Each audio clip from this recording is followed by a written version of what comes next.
মিয়ানমারের রাখাইন রাজ্যের বাস্তুচ্যুত মানুষের জন্য জাতিসংঘের তত্ত্বাবধানে নিরাপদ অঞ্চল প্রতিষ্ঠার বিষয়ে মালয়েশিয়ার সহযোগিতা চেয়েছেন প্রধান উপদেষ্টা ড মোহাম্মদ ইউনূস।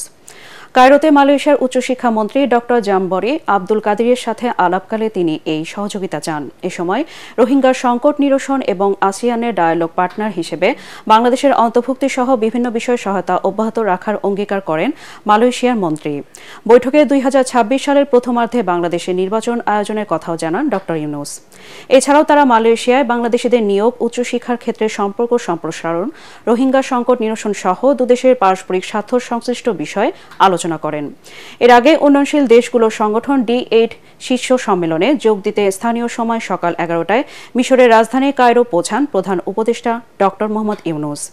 প্রধান উপদেষ্টার প্রেস সচিব শফিকুল আলম বৈঠক শেষে সাংবাদিকদের এসব তথ্য জানান। রিজিওনাল অনেক বায়োলেটারাল আমাদের সাথে যে তাদের যে মিউচুয়াল ইন্টারেস্টের যে জায়গাগুলো আছে সেগুলো নিয়ে কথা হয়, রোহিঙ্গা ক্রাইসিস নিয়ে কথা হয়, আমাদের ইলেকশনের টাইমলাইন নিয়ে উনি ওদেরকে একটু কথাবার্তা বলেন। এছাড়া আমরা কোথায় কোথায় আমাদের তাদের সাথে জোরদার সম্পর্ক করতে পারি সেই সমস্ত বিষয় নিয়ে আলাপ হয়।